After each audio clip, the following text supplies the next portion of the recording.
Esu davus pažadą rengti tik tokius pokalbius tik tokiomis temomis, kurios kelia įtampas visuomenėje ir sulaukia didelio pasipriešinimo. Tad kalbėjome apie klerikalizmo įsigalėjimą Lietuvoje, Stambulo konvenciją, onkologinių ligojų stigmatizavimą ar antisemitizmo apraiškas. Paskutiniai mano, kaip politikės organizuojami pokalbiai Kaune ir Vilniuje, bus visų politinių jėgų ir gerovės specų nuvalkiota mokesčių tema. Jeigu jums ta tema nuobodi ar kelia alergiją, tai patikėkite, kad man dar labiau. Jau 4 amžiaus bandau aiškinti, kad Lietuvoje įprasti prieš mokesčių reformą nukreipti argumentai tai yra emocijų ir norų mišrainė. Tikrai girdėjote ne vieną jų. Tarkime, mokesčiai yra bausmė už sėkmę. Jeigu padidinsime mokesčius, Lietuvos verslas bus nebekonkurencingas. Mokesčiai ir taip dideli. Mokesčiai smaugia verslą ir skatina gyventi iš pašalpų. Reikia efektyvinti viešąjį sektorių ir mažinti biurokratų skaičių, o nedidinti mokesčius. Tie, kurie imasi verslo, labiau rizikuoja, todėl turi mokėti mažesnius mokesčius nei dirbantieji. Progresiniai mokesčiai atbaido talentus, na ir vyšnia ant torto. Pirma, reikia iškepti didesnį gerovės pyragą, o tik tada pradėti jį dalinti. Pastarasis argumentas, kurį labai mėgo dabartinis gerovės prezidentas, šiaip bendrai yra mėgiamas visokio plauko verslo lobistų, kurie ir konkurencingumo kortą lošia. Tiesa, jie pamiršta paminėti, kad jo porą metų konkurencingiausios pasaulio visuomenės, Danijos, mokesčių našta verslui, kur tarifas 22%, yra viena didžiausių pasaulyje. Tuo tarpu Lietuva, kurios mokesčiai verslui vieni mažiausių sąjungoje, treti nuo galo. Ir verslo mokesčių našta gerokai mažesnė nei vidutiniškai ekonominio bendradarbiavimo ir plėtros organizacijai priklausančiose valstybėse, konkurencingumo reitinguose sukasi tik apie 30 vietą. Daugybė tyrimų rodo, kad nėra jokios akivaizdžios tiesioginės koreliacijos tarp mokesčių tarifų, mokesčių naštos bei šalies ekonominio augimo ir jos ekonomikos konkurencingumo. Greičiau atvirkščiai, didesni mokesčiai, konkurencingesnės šalis. Bet kam tie faktai ir tas mokslas, jeigu taip norisi mokėti mažiau, o gauti daugiau, ar ne? Lietuvos mokesčių sistema pasaulyje išsiskiria išskirtiniu sudėtingumu, ko verti vien 72 būdai skirtingomis apmokestinimo pajamoms skaičiuoti, bei neapriepiamomis elementarios kritikomis net laikančiomis lengvatomis. Būtent nepamatuotai didelis lengvatų skaičius lemia itin kuklų palyginus su šalies ekonominiu potencialu valstybės biudžetą. Pagal Finansų ministerijos pateiktus skaičiavimus dėl 22 metais galiojusių lengvatų ir specialiųjų sąlygų į valstybės finansinį kapitalą neįkrito daugiau nei 3 milijardai eurų pajamų. Palyginimui, tais pačiais metais biudžeto pajamos buvo 16 milijardų eurų, taigi dėl mokesčių įstatymuose įteisintų skylučių netekome 19% biudžeto sūrio, beveik penktadalį.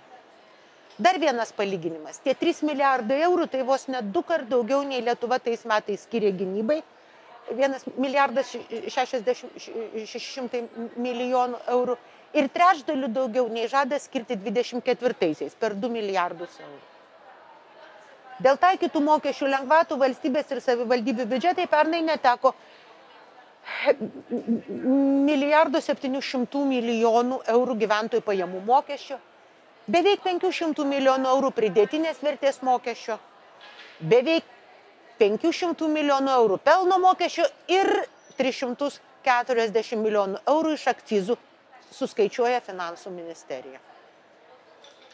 Kaip atsirado visos šios skylės, kurios vienus glosto, o kitus visų pirma samdomus darbuotojus ir ypač tuos samdomus, kurie dirba viešajame sektorėje, baudžia.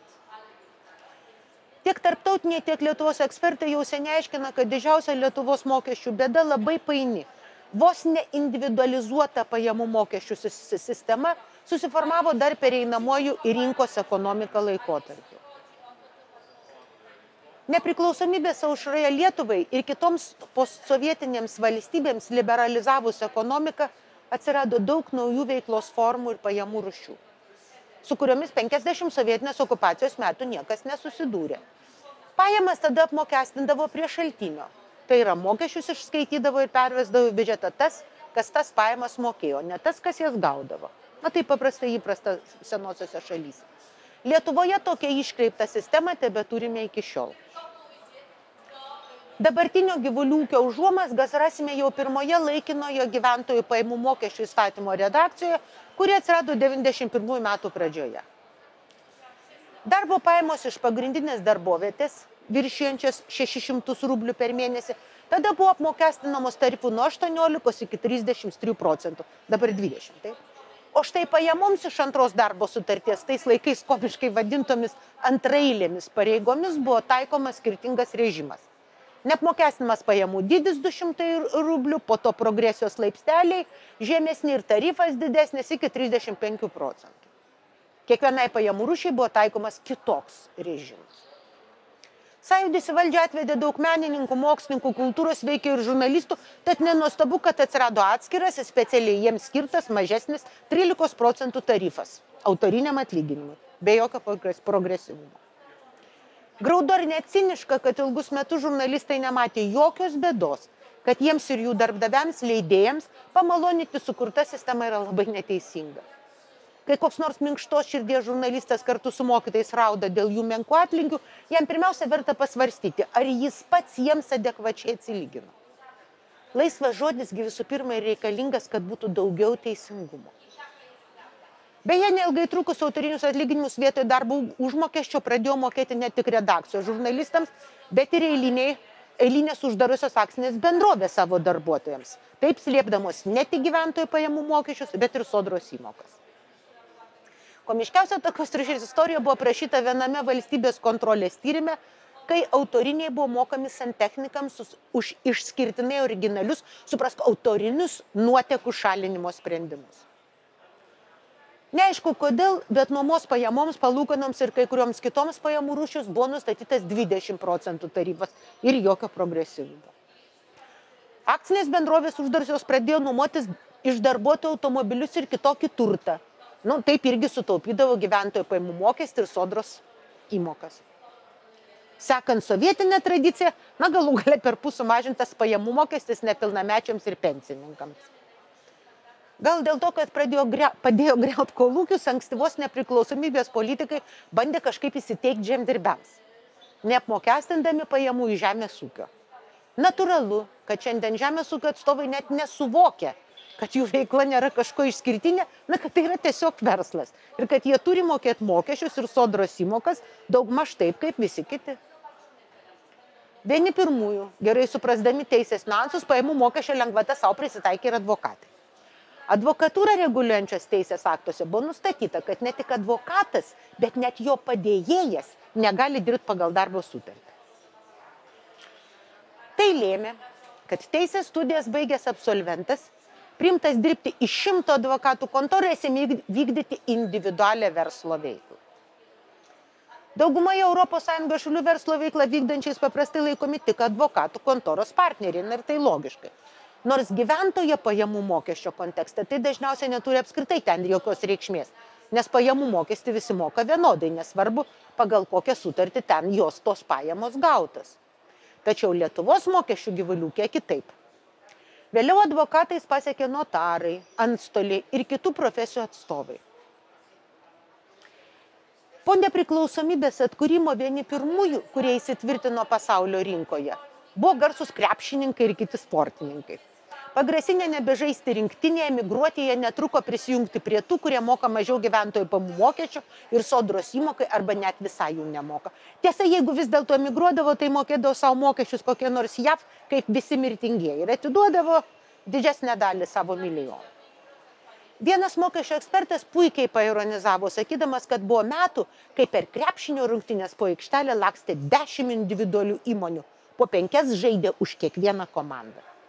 Juk jeigu notarų biure ir antstolių kontoroje visi dirba individualiai, tai kodėl negalima krepšinio komandoje? Jūrininkai irgi pradžioje gavo dvigubai mažesnį gyventojų pajamų mokesčio tarifą negu visi, vėliau tas tarifas pasidarė nulinis. Labai bijota, kad nebeliks laivų su Lietuvos vėliava. Nors jeigu laivų įgulos nemoka Lietuvoje jokių mokesčių, tai tikrai svarbu, kokios ten įgulos. Tikėtina, kad tuometinėje finansų ministerijoje sėdėjo romantikai, kurių galvas bent jau popierėje plaikstė jūrų vėjai. Apie 95-osius atsirado verslo liudijimai, pradžioje vadinti patentais. Sumokėjai savivaldybės nustatytą patento mokestį ir ramu. Kokios bebūtų pajamos, toliau mokesčių nulis. Kai 2009 metais ponų su verslo liudijimais paprašė prisidėti prie pensijų sistemos ir taip padidinti jų tėvų pensininkų pajamas, taksistai, gėlelių augintojai, daigų visokie, gurų visokie priekybininkai ir panašiai išėjo Seimo langų daužyti. Kai vieno tokio taksistų profsąjungos veikėjo tame garsiajame mitinge prie Seimo paklausiau, o kokia mokesčių suma jis prisidėjo prie valstybės skiriamų lėšų savo vaikų ugdymui per metus, sužinojau, kad mokslas Lietuvoje nemokamas, o aš tiesiog kvaila ir šito nežinau. Nors net būdama kvaila žinojau, kad mokesčius mokančių mokėtojų dalis jo vaikų ugdyme buvo daugiau nei 100 kart didesnis, nei jo visas indėlis į valstybės biudžetą.